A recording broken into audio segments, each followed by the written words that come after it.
Assalomu alaykum, hurmatli domlalar. Men 663-guruh talabasi Hamidov Abdulaziz bo'laman.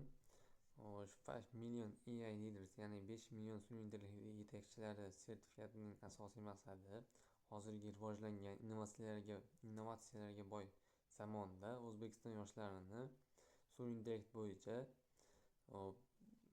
ko'nikma uyg'otish, ya'ni sun'iy intellekt o'zi nima, sun'iy intellektdan qanday foydalanadi,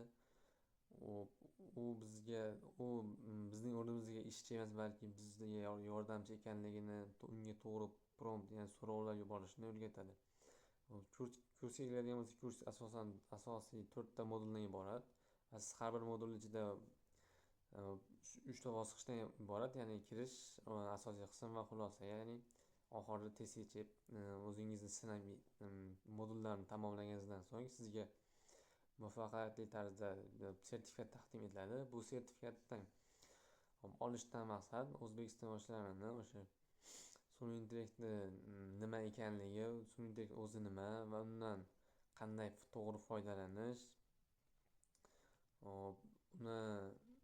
unga to'g'ri so'rovlar yuborish, ya'ni to'g'ri prompt yozish orqali o'zining maqsadiga erishish, ya'ni siz qanchalik to'g'ri prompt yozsangiz, sizga sun'iy intellekt shunchalik to'g'ri, aniq faktlarga asoslangan ma'lumot va sizga foydali bo'lgan ma'lumot taqdim etishi mumkin.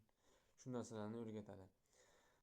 Xulosa qilib aytadigan bo'lsak, bu sertifikatning asosiy maqsadi O'zbekiston yoshlarida sun'iy intellekt bo'yicha ko'nikma malakalarini oshirishga qaratilgan hisoblanadi.